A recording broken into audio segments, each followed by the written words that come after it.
Hello, ladies and gentlemen. This is Chef Guru from guruscooking.com with Paneer Tikka. To begin with, I've taken a bowl to which we'll be adding 500 grams of hung curd.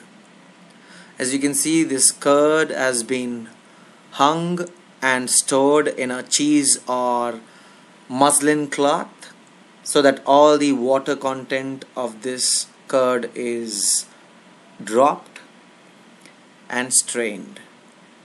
So all that is left is nothing but some nice dry curd, something like yogurt. Now the reason we do this is because we want our gravy here that we'll be preparing, our sauce that we'll be actually preparing here, to be dry enough to stick to all the ingredients on the skewer sticks. So the very important step you need to remember is no moisture content should be available in the sauce that we prepare. To this we'll be adding 1/4 lemon juice,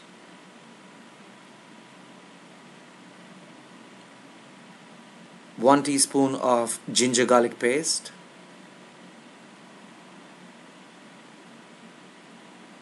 some spices, starting off with 1 teaspoon of salt,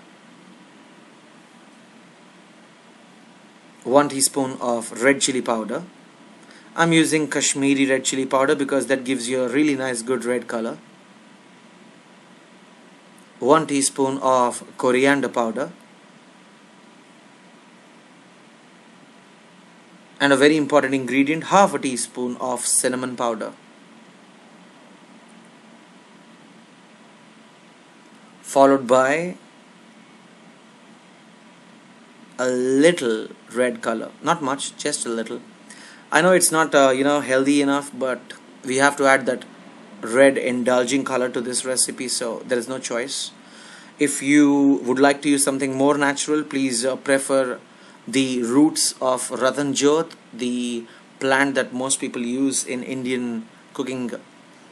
It's a natural ingredient that you can use, and it's a good replacement for these artificial colors that we mostly use as food coloring agents in our food. So we'll give this a nice whisk, and as you can see, those beautiful colors erupt, and these nice orange reddish earthly colors is what we are looking for.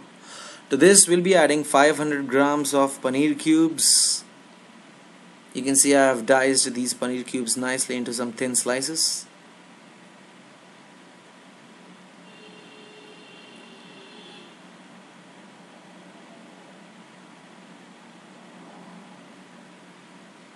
And diced capsicum,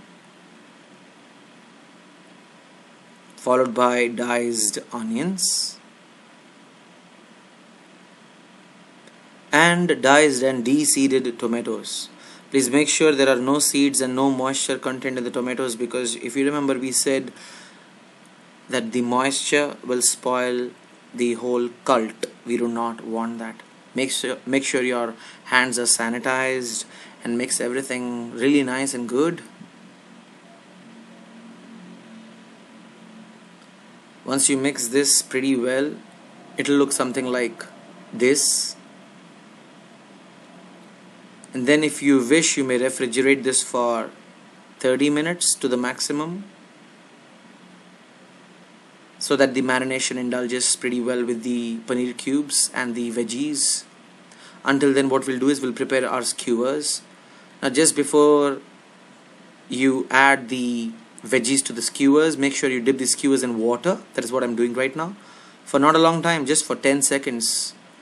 What this does is, when you dip the skewer sticks to the water for 10 seconds, these sticks would not get burnt when you add them to the oven. So after 30 minutes, we have removed our mixture from the oven. The marination is removed from the oven, and we are going to skew them on the skewer sticks, beginning with the onion, because the onion is the most hardest substance. I usually add them first because they hold on the other material properly. The second thing that goes in is the capsicum. You can add anything, tomato or capsicum later on, but the first thing should be an onion. And now we add on our thick paneer cube, followed by once again an onion. So just keep repeating this whole procedure. A few veggies and then a paneer, a few veggies and then a paneer. So simple, isn't it? Just make sure you leave a little space in between all these veggies and the paneer on the skewer stick. What this does is it allows for them to have enough air to breathe, and all the oil or the butter that we'll be adding later on gets enough space to reside in, and it cooks properly. Otherwise you will get some half cooked stuff later on. So I'm using the knife and I'm just making a little space in between, as you can see, so that the paneer cubes and the veggies cook properly and they have enough space to breathe. I'm just making a little space, as you can see. Right? Good enough? That's nice. So the similar manner I've made 2 sticks here and will grill them in the oven for 45 minutes. Please use the grill setting, not the microwave setting in your oven. And after 20 minutes I have removed them, and it's time for me to add a little butter, otherwise they would turn dark. So we'll just add a little butter, smear it on the top. I repeat once again, this was after 20 minutes of cooking that I removed them from the oven.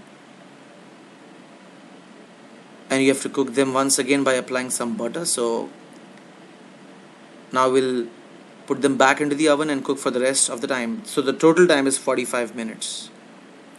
Now it's been 45 minutes total and I have removed them. They look so delicious, isn't it? We'll just get them off the skewer sticks and serve them on this plate.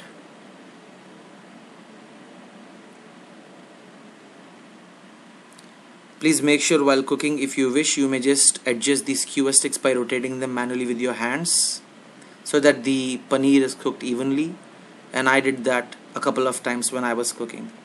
You can smear some nice chaat masala on top of this, serve it with your favorite sauce, and enjoy this hot, steaming Paneer Tikka with your family and friends. Even your neighbors would ask you by the aroma floating in the air that what have you prepared today, and your answer would be some nice Paneer Tikka. Ladies and gentlemen, thank you for watching.